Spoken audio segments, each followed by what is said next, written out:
How many? So of all the homes, that you have and that you're holding, how many parks would you say that you're involved with? I have five total that I stay regularly involved with, three primarily. One person, I think it just depends on the size of the park. Most of the parks here are anywhere from, at minimum, 50 lots to 200. Okay. So if you're working in a park that has 300 lots plus, you may just work in that one park. Welcome back, everyone. My name is John Fedro with mobilehomeinvesting.net. I'm joined here with super active and busy mobile home investor John, investing out of Kentucky. John, thanks so much for being here. No problem. Great. We got to get together and talk. This has been like 3 months we've been trying to get with each other on this. Yeah, back and forth. Yeah. Thank you so much for being here. We're talking about 10 tips or more in about 10 minutes, and I'm looking right over here at these 10 tips, and these are not watered down fluff tips either. These are, you've been experienced, you've been busy, you've been helping many people in parks, and I mean this is actionable stuff here. So please, without further ado, let's jump into these tips if you would. Yeah, we're going to, we got 10 minutes, so we'll try to get through them and run through them as quick as possible. Hopefully everybody gets some good content. The first one I had was work on relationship building. That's for your acquisition, if you're buying the home, and for sale. So for me, that's something that's big. I invest in blue collar area, sometimes a little bit lower income, and you building a relationship with your buyer or seller is going to make all the difference in the end, whether you get the deal or you don't. So that's number one for me, working on a relationship. I do everything from sending out gift cards at Thanksgiving and Christmas to stopping in and just checking on my mobile home sellers and possible leads with buyers. So that's stuff that's given back a little bit, but it also does some relationship building. So if you're interested in mobile home investing, that's something that's going to be big, is just building a relationship first. And that goes with anything, but especially with mobile home investing. This is a people business, of course. And for a long-term business, everyone you talk to, I mean, you're mentioning who you are, what you're doing. Please call me. My phone's always open. Pass my number around. I was having a conversation, and I was mentioning to someone else that one of the things I don't want to outsource is dealing with people, the buyers, the sellers, the park managers. I hesitate on that because those relationships are so important. I don't really trust, too many other people to do that. Like, I want to have those relationships. And anyway, that's huge. Thank you. Yeah, that's one of the cool things, having that personal level, and that makes a huge difference for me. I don't outsource the acquisition or the sale portion, and that's worked great for me. Number two is park manager. So this really it probably should have been number one, but relationship building is huge to me. But park managers will literally make or break your mobile home investing. So the first thing you're going to do is go in and try to build a relationship with your park manager. I've dealt with a lot of people that try to circumvent that and go behind the park manager and buy properties without them knowing. It's always going to bite you in the end. So the biggest thing I do is always go in and talk to the park manager and be simplistic with it. Tell them what you're doing. You're there to purchase or sell a mobile home. You're not there to move the mobile home out of the park. That's the first thing. They're not even paying attention to you until you get that out. So make sure that you tell them you're not there to move a mobile home out of the park. Your goal is to get a quality tenant for them. So I do a pre-screen on all of the homes that I sell. So I will pre-screen them. I use my same software that I use for my residential property that I own, and I pre-screen them going in. So I want to add somebody to the community. I want them to be an addition, not a subtraction. So I let the mobile home park manager or owner, can be the same person, let them know that that's what I'm in to do. So number one, you want to make sure that you tell them you're not moving anybody or moving a mobile home out of the park. Number two, let them know that you're looking for a quality tenant for their mobile home park. You're not looking for somebody that's going to cause any trouble or change the atmosphere that's already in the park. But that's big for me. Get to know the park manager. Stay involved with the park manager, with that tenant as they place them, they move in. Make sure and check in. I check in with the park manager on homes that I've sold to make sure that that tenant is doing good within the park. And if there's an issue, I may step in and still talk to that person that I sold the home to.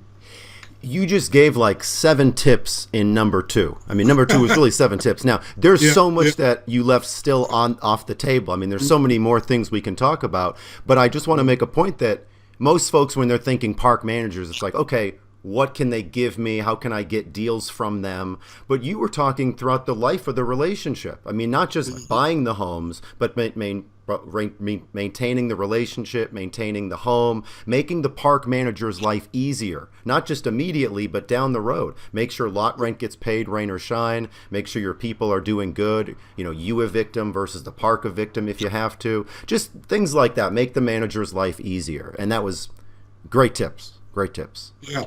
And that one's one we could delve in even further, but I get a lot of my referrals from park managers, and that's part of that number 2 tip.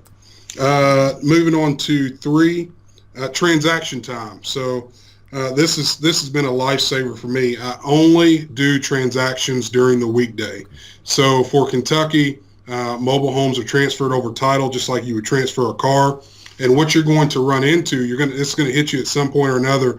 You're going to run into a title that's either a duplicate or that's been lost or replaced at some point in time. In Kentucky, I don't know how it is in other states, and I can't speak for that, but Kentucky, Indiana, the surrounding states, if you are trying to transfer a duplicate title and they've requested for that at some point in time and you don't have that exact title, you don't have good chain of title. So that means if you were to buy something on the weekend, you paid them for that mobile home, you go to transfer it on Monday, you have a bad title and you can't transfer it. So very important. I always do transactions on the weekdays, and go ahead and go to the registrars or the clerk's office to go ahead and get that transferred then. If you don't do this, I guarantee you it will bite you at some point. I stick by this rule, and the times that I haven't, it's always been some type of issue. I was going to ask you about that, if you learned from personal experience that way. Yes. You got a deal you want to get done, it's on the weekend, and you think you're not going to be able to get it done, and, don't go that direction. As a newer investor, though, it could be so. I mean, I fell for it. It's not gullible, but as a newer investor, when the seller's coming to you and they have some sort of legitimate excuse of, I got my U-Haul packed, it's Sunday night, right, I'm not going to be here, I got to go. And, and as a newer person, you're like, oh, I don't know what to do. Okay, here's the money. And you're right, that's a little fishy. So maybe it's not fishy, maybe it is, but time will tell. Close during the week. I think that's a great tip. Yeah. You can still work during the weekend, but close during the week. Yeah. And you can always paper the deal, so to say. Go ahead and complete out the deal, but don't transfer any money until you can actually transfer a title. So you can give them, I use a contract, so you can use that and put them on paper, but just don't transfer any money until the weekday. Great tip. Number 4. It kind of ties in. I put that it kind of ties in with number 1, but negotiating. You absolutely have to, with mobile homes, be a strong negotiator and stick to your numbers, because margins can shrink. A lot of times you don't know what you'll go through your initial inspection, but things will pop up. So that doesn't happen. That never happens.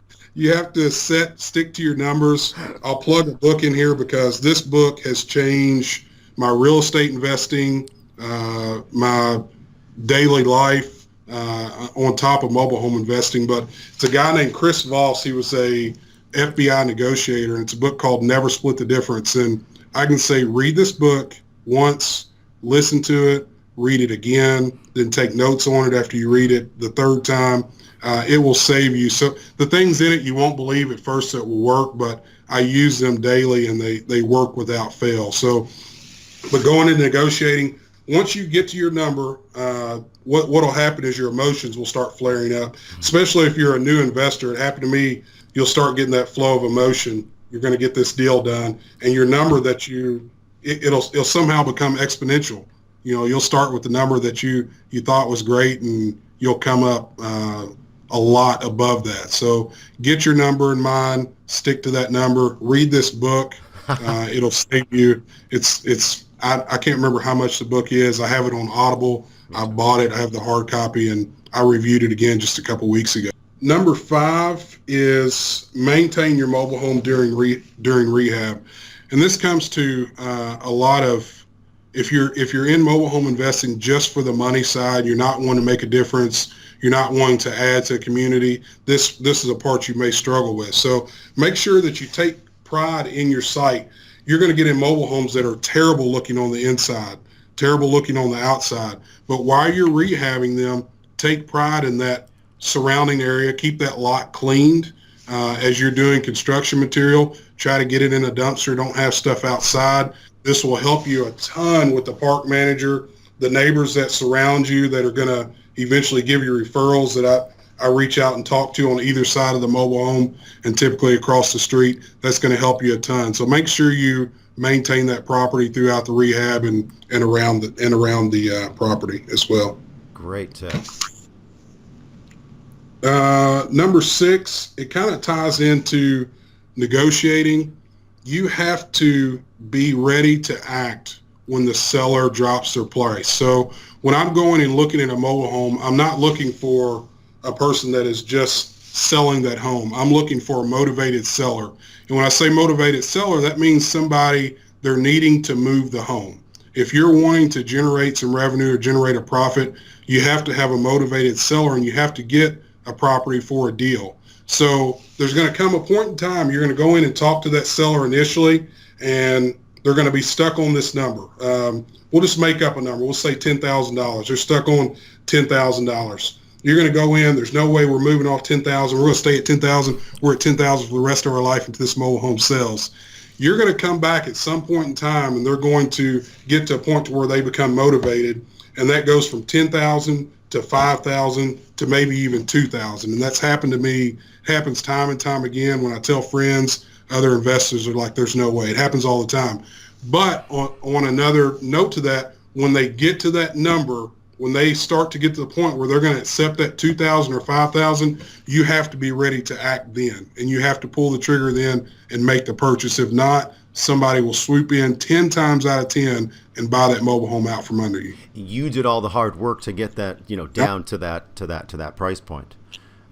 You're so right. And the following up, I mean, if you just leave these folks and you never contact them again, you're never going to know, because people don't always lower their price in a normal, like, linear fashion. It's going from 10,000 to 8,000 to 6,000 to 4,000. They'll be so frustrated one day that they just want to get out of it, and they're like, fine, I'm done. 1,000, 2,000, just somebody take it.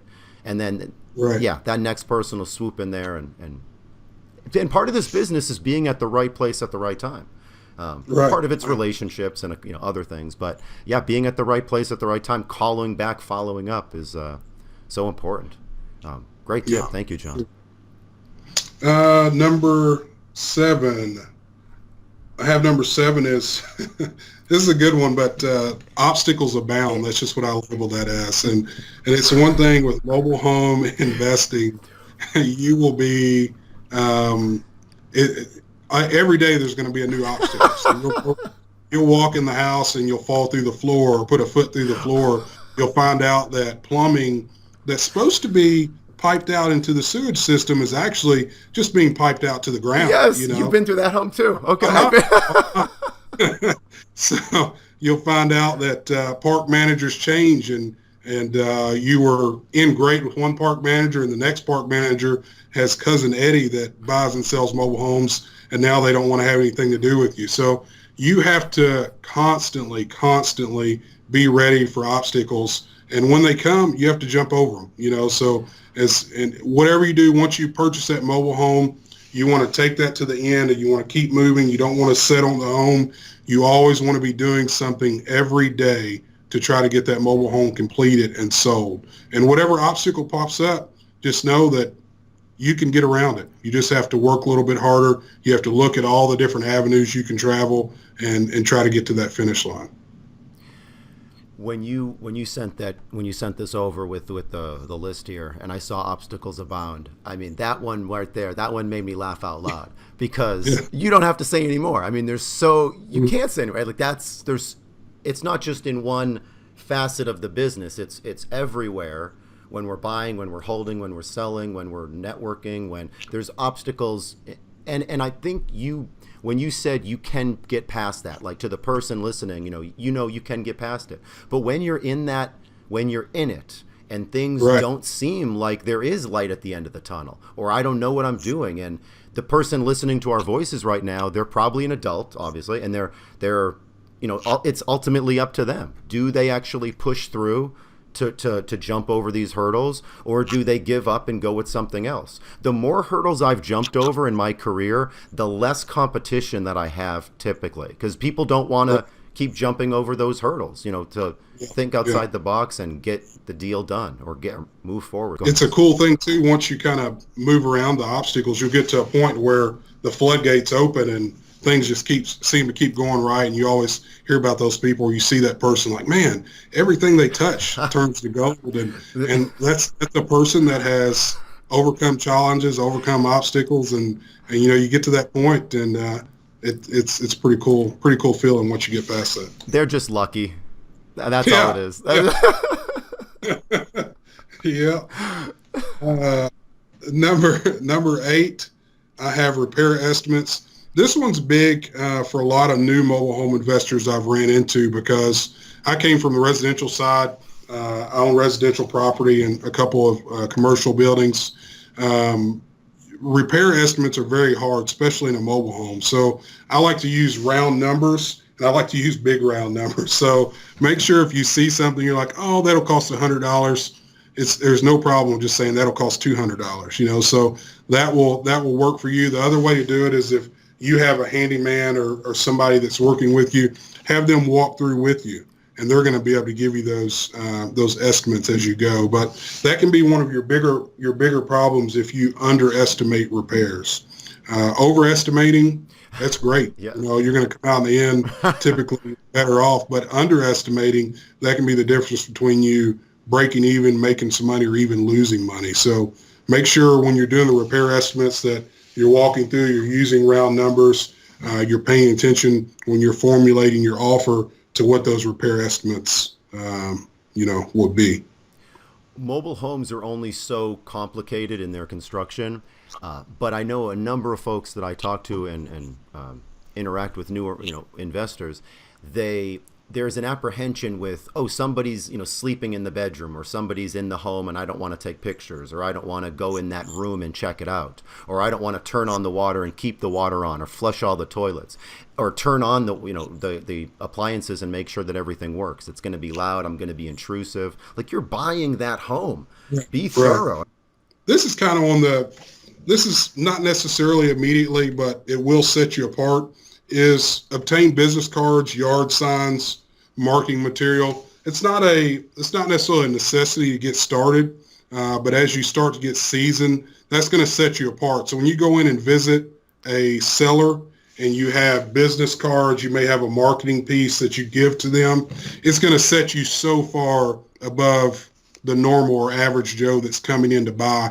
And when they're ready to sell, or when they become motivated, they're going to remember you and call you first. So I do business cards. I have a web page or a landing page that I use for sellers that they can jump on and submit their mobile home in. I have yard signs, and I have banners when I'm doing the repairs on the mobile homes that I will stretch across the mobile home that has the website, the phone number. I get tons of leads just off of that. So that's going to be something that, if you don't have initial budget to start up, that's fine. That's something you want to get sooner rather than later. And it can be very simplistic. Don't go crazy with it. In my area, mobile home parks I deal in are blue collar. So the flashier you are, it's not going to get you very far. So keep everything simplistic. If you're working in Florida and retirement communities, you might have a huge marketing piece that you're doing, but up here that doesn't fly. So keep it basic.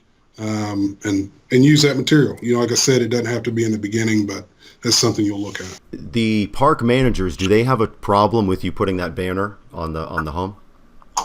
Again, I'm in a blue collar rural market, so it's not, it's very different. Some of my residential properties that I rent are in areas that have homeowners associations, and you can't have signage. But as far as the mobile home parks, they have.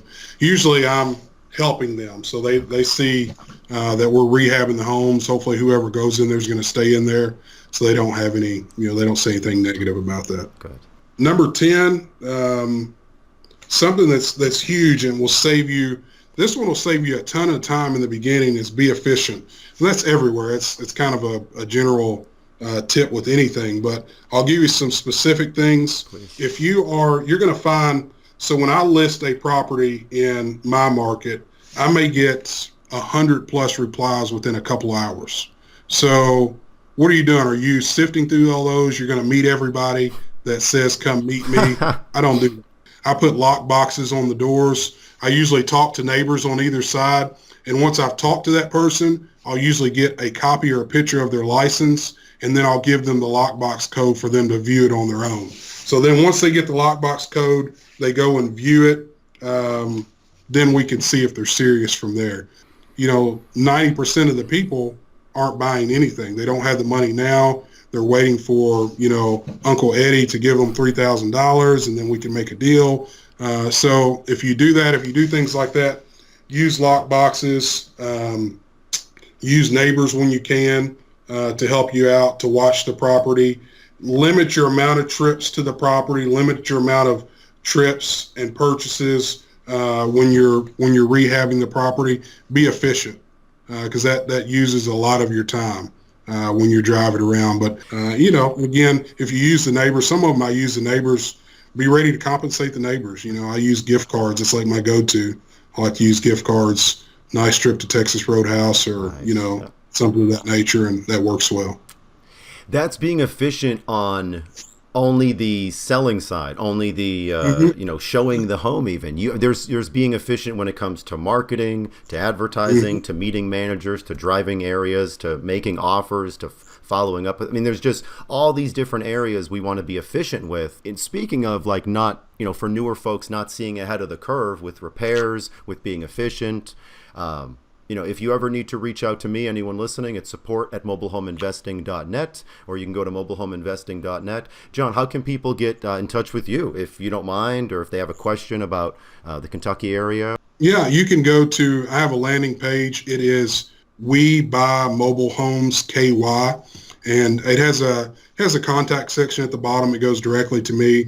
Any last minute tips to, we've given so much, but any last minute tips that you can think of? Yeah, we covered just a little bit. It's just the tip of the iceberg of what we covered. Just want to try to get some quality content. My biggest thing is just keep pushing forward. The one obstacles tip is you're going to run into obstacle after obstacle, and you have to keep pushing past that. And on the other side of that, you'll get your purchase, your sale, your rehab, whatever it may be. And just like I said, keep moving forward. That's a great, just to expect it. You're right. It's coming. Mm-hmm. Be ready for it. It's not just you. It's everybody. Sure. Thanks so much, John. I appreciate it. Hey, you need anything else, you can always reach out. But thank you again for hopping on.